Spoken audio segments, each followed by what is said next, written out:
ಎಲ್ರಿಗೂ ನಮಸ್ಕಾರ. ನಾನು ಚೆನ್ನಾಗಿದ್ದೀನಿ, ನೀವೆಲ್ಲರೂ ಚೆನ್ನಾಗಿದ್ದೀರಾ ಅಂತ ತಿಳ್ಕೊಂಡಿದ್ದೀನಿ.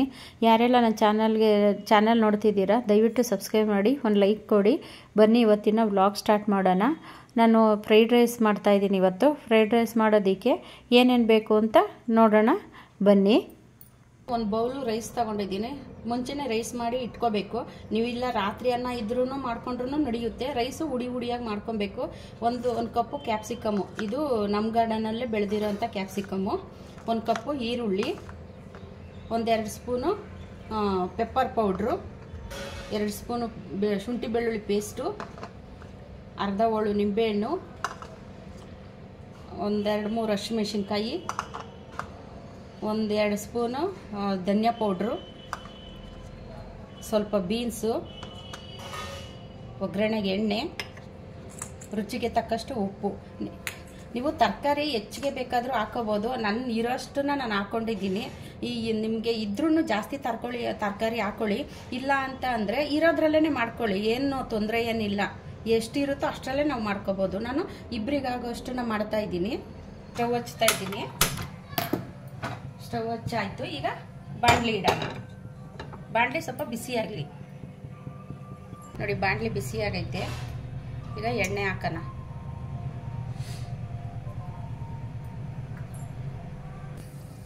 ಎಣ್ಣೆ ಬಿಸಿಯಾಗೈತೆ. ಈಗ ಈರುಳ್ಳಿ ಹಾಕ್ತಾ ಇದ್ದೀನಿ ನಾನು. ಈರುಳ್ಳಿ, ಹಸಿಮೆಣಸಿನ್ಕಾಯಿ ಇದು ಚೆನ್ನಾಗಿ ಕೆಂಪಾಗಬೇಕು. ಕೆಂಪಾಗೋವರೆಗೂ ಹುರ್ಕೊಳ್ಳೋಣ. ಈಗ ಶುಂಠಿ ಬೆಳ್ಳುಳ್ಳಿ ಪೇಸ್ಟ್ ಹಾಕೋಣ. ಶುಂಠಿ ಬೆಳ್ಳುಳ್ಳಿ ಪೇಸ್ಟ್ ಹಾಕಿ ಸ್ವಲ್ಪ ಇದು ಹಸಿ ವಾಸನೆ ಹೋಗೋವರೆಗೂ ಫ್ರೈ ಮಾಡೋಣ. ಈಗ ಇದಕ್ಕೆ ಧನಿಯಾ ಪೌಡ್ರ್ ಹಾಕೊಳ್ಳೋಣ. ಇದೇನಪ್ಪ ಧನಿಯಾ ಪೌಡ್ರ್ ಹಾಕ್ತಾರೆ ಅಂದ್ಕೊಂಡ್ರೆ, ನೀವು ಹಾಕಿ ಮಾಡಿ ಏನು ಸೂಪರಾಗಿರುತ್ತೆ ಅಂತ ನಿಮಗೆ ಗೊತ್ತಾಗುತ್ತೆ. ಇದು ಧನಿಯಾ ಪೌಡ್ರ್ ನಾನು ಧನಿಯಾ ಹುರಿದು ಪೌಡ್ರ್ ಮಾಡಿ ಮನೆಯಲ್ಲೇ ಮಾಡಿ ಇಟ್ಕೊಂಡಿರೋ ಅಂಥದ್ದು. ಇದು ನೋಡಿ, ಬೀನ್ಸು, ಕ್ಯಾಪ್ಸಿಕಮ್ಮು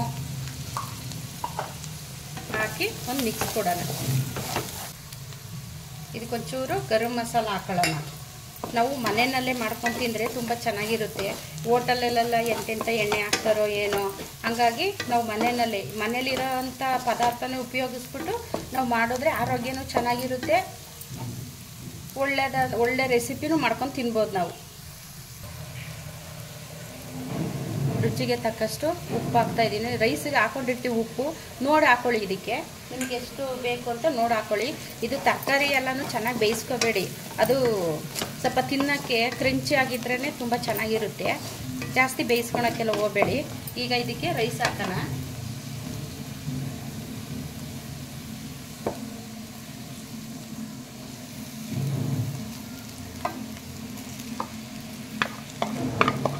ನಾನು ಇಬ್ಬರಿಗಾಗೋಷ್ಟು ಮಾಡ್ತಾ ಇದ್ದೀನಿ.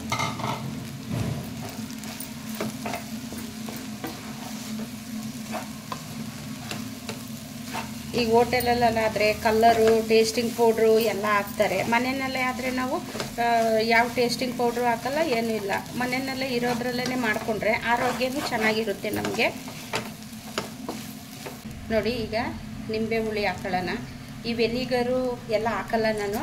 ಅದ್ರ ಬದಲಿಗೆ ನಾವು ನಿಂಬೆ ರಸನೇ ಹಾಕ್ಕೊಳ್ಳೋಣ. ನಿಂಬೆ ರಸ ಹಾಕ್ಬಿಟ್ಟು ಚೆನ್ನಾಗಿ ಮಿಕ್ಸ್ ಮಾಡೋಣ.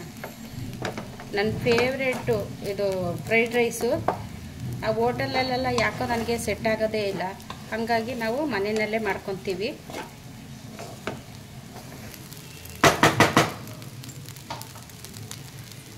ಈಗ ನಾವು ಇದಕ್ಕೆ ಲಾಸ್ಟಲ್ಲಿ ಪೆಪ್ಪರ್ ಹಾಕೋಣ. ಸೂಪರಾಗಿರುತ್ತೆ. ತುಂಬ ಟೇಸ್ಟ್ ಅಂದರೆ ತುಂಬ ಟೇಸ್ಟಾಗಿರುತ್ತೆ.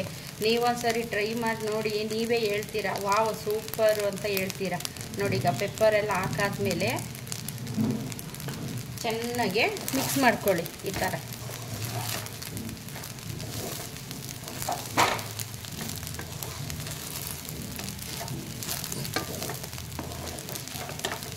ನೋಡಿ, ವೆಜ್ ಫ್ರೈಡ್ ರೈಸು ರೆಡಿ ಆಯಿತು. ಇಷ್ಟೇ ಸಿಂಪಲ್ಲು. ಬೆಳಗಿನ ತಿಂಡಿಗೆ ಆರಾಮಾಗಿ ನೀವು ಮಾಡ್ಕೋಬೋದು. ಮಕ್ಕಳಿಗೆಲ್ಲ ಸೂಪರಾಗಿರುತ್ತೆ. ಬೇಗನೂ ಆಗುತ್ತೆ, ನಿಮಗೆ ಟೈಮು ಸೇವ್ ಆಗುತ್ತೆ. ಬೇಗ ಪಟಾಪಟ್ ಅಂತ ಮಾಡ್ಕೊಬಿಡ್ಬೋದು.